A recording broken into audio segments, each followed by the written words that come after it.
That's why I had those. Hey, we're live. Yeah, that's why I had those like boxes underneath for your laptop so that it at least raised it up. But hey, guys. Hey. Good morning. Yeah, we've been rearranged today. Michael is top, most important guest. Hey, yeah, we're doing a real estate live today. It is February 12th, and a couple important things happening right now are the Olympics, and Canada is playing. Okay. Who? The Czech Republic. The Czech Republic. Czechia.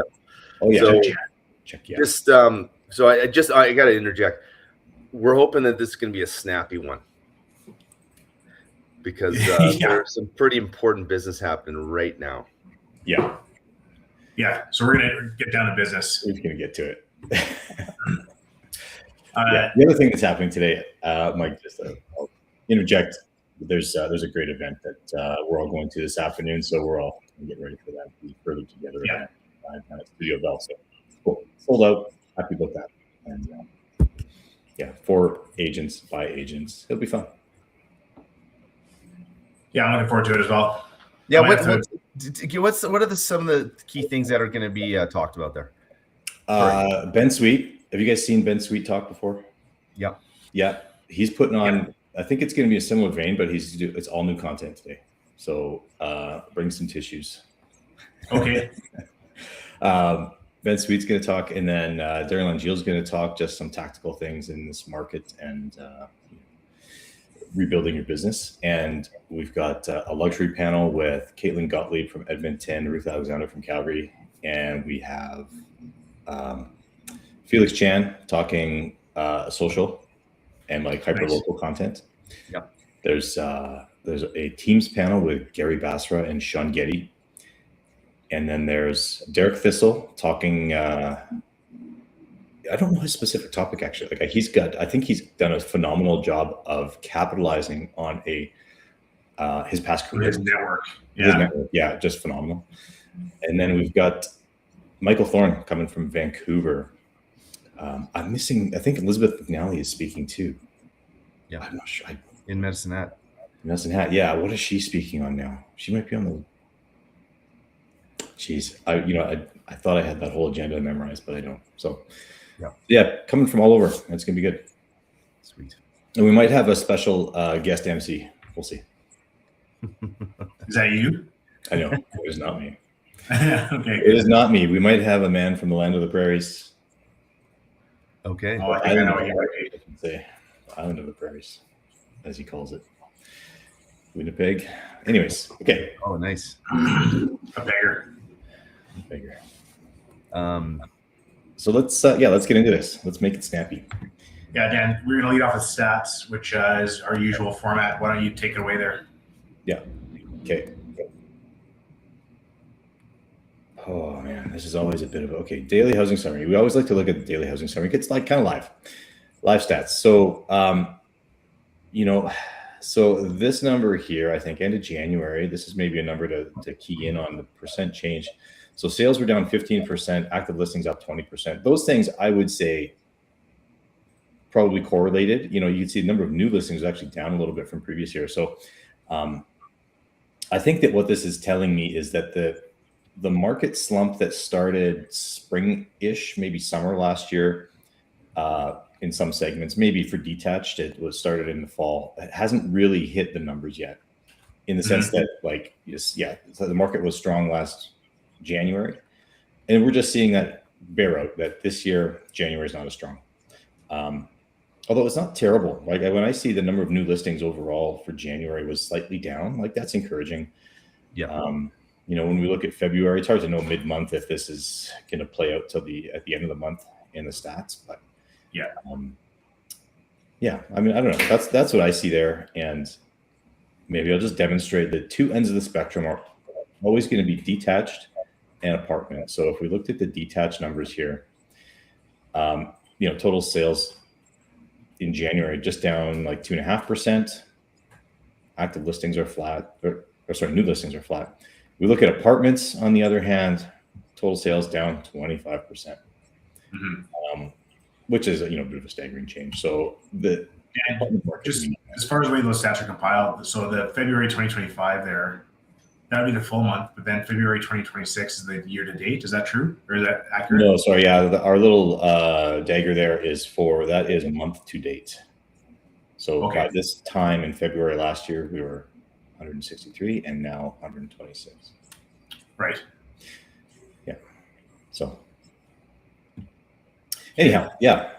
Hey guys, any thoughts on what we're looking at here in the stats? Yeah, I mean, just my quick thoughts. Yeah, it's borne out, and when people are asking us, okay, people who are looking to list a detached home, let's say in the Northwest or whatever, and they're like, should we wait till the spring? Should we wait? While more buyers are out?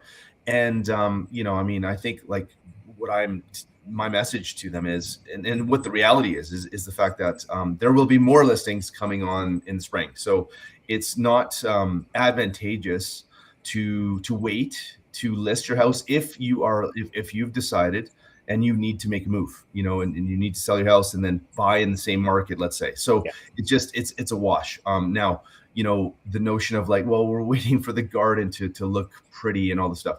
If your garden is like the absolute centerpiece of everything, then perhaps that's a smart idea, but it's not necessarily a good idea. In fact, it might be to your advantage to actually get it on the market a little bit sooner. So yeah, we've seen that play out a number of times. Sorry, Mike. Yeah. I think that it's also neighborhood specific. So depending on which neighborhood you're in, there are more listings, but in some segments, in some areas, there are still very few listings that are available. And so to Michael's point, it may very well be to your advantage to get on the market and be one of the 3 homes that anybody can even see. At a certain price point or in a certain area, that can set you apart as much as a beautiful garden can. And I mean, I would say that curb appeal is absolutely the first thing, your first experience walking up to a house. Yeah. But people are also, you're not living in your garden. You live in the house, you live it's a whole package. And that has to be sort of taken into account. Homes still sell in the wintertime. It's not that the garden makes or breaks a sale. So that's something I think we talk about a lot. Is people ask us when is the best time to sell, and it is really difficult to time the market. And I think what we say typically is that the best time to buy or sell is when you need to. When the time is right for you, do that. Don't try to time the market because it is really difficult to do and hardly ever works. Yeah. Okay. Let's Michael. And actually, Dan, before we move on, I just want to say one last comment about condos.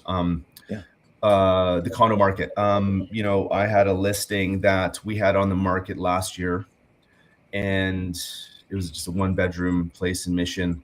And it didn't sell at the time. We actually were playing hardball with an offer, and it didn't work out. And now the owner of the place revisited it, the valuation, and the unfortunate part is we saw the valuation be probably priced 20%, 15% lower than last year. In that one specific case. And, I had to give him the hard truth, and he's like, okay, I guess I've got to hold on to this until the market, comes up a bit, so, there's some pretty hard realities in the apartment market right now. So, Yeah. Agreed. Okay. We want to move on to our next topic, which is sort of some of the things that happen maybe behind the scenes that aren't totally apparent when clients are looking at buying or selling, and some of the, I don't know, maybe experiences that we can share of things that we do. I mean, we're all full-time in this business, and it's maybe to some clients, it doesn't feel like we're working full-time in some ways, right? I mean, a showing happens on a Friday afternoon, and like, how can we be working full-time for them? Yeah. So yeah, Mike, why don't you lead us off?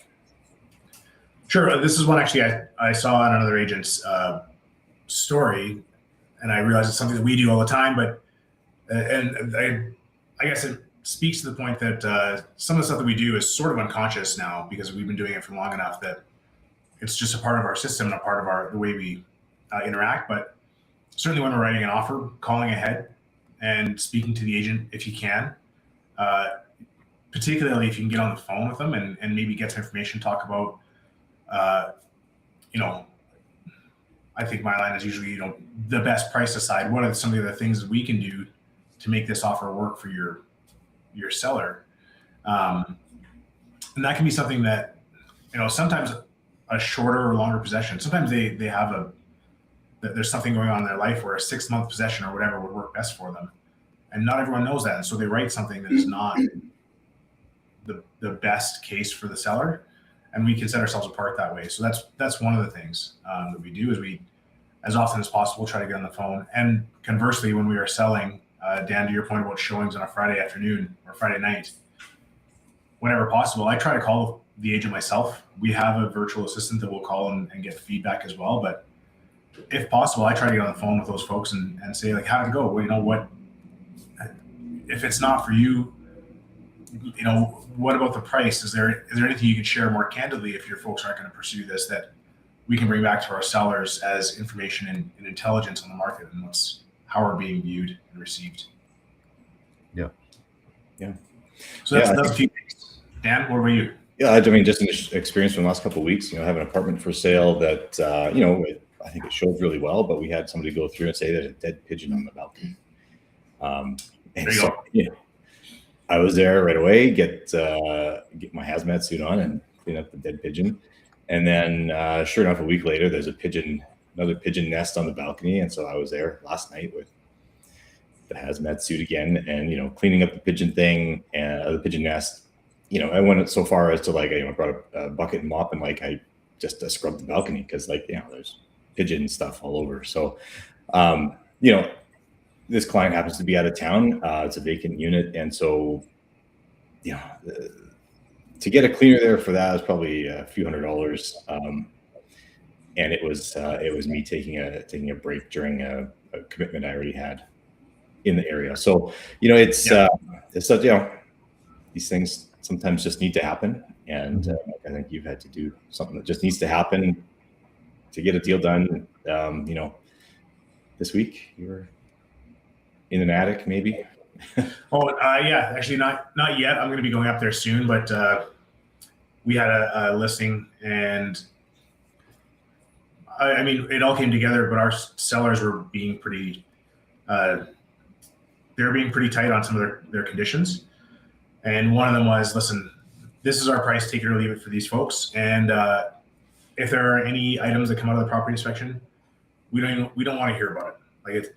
We're not going to deal with these things because, in fairness, their house was pretty tight.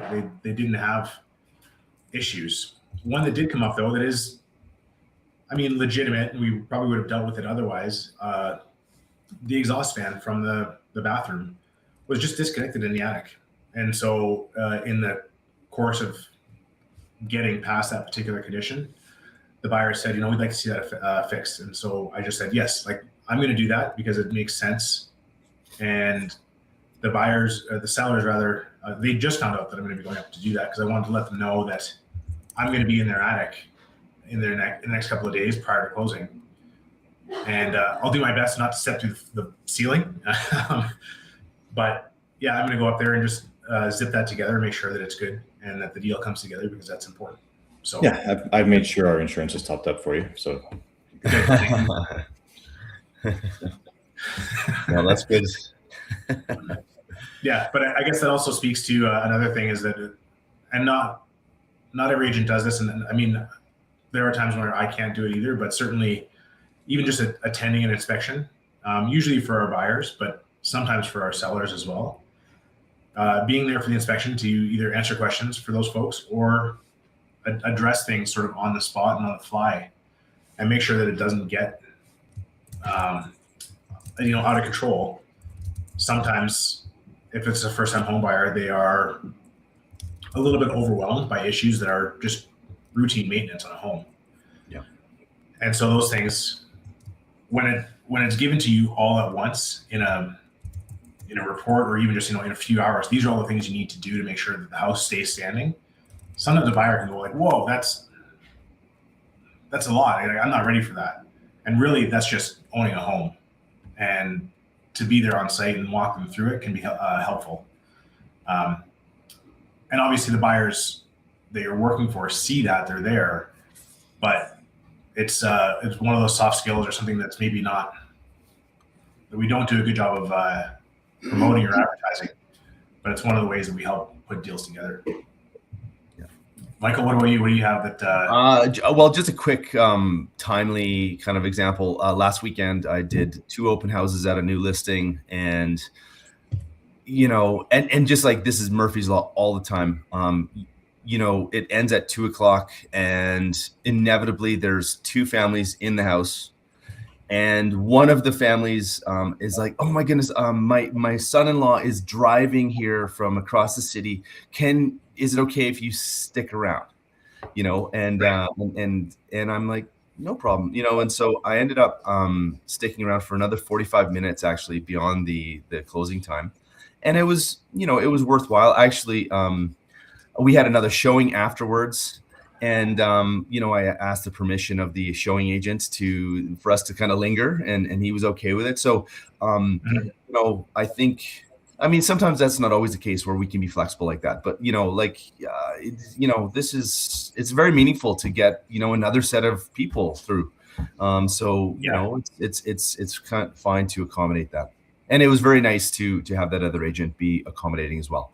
So all it takes is kind of like a little bit of collegiality and coordination and cooperation.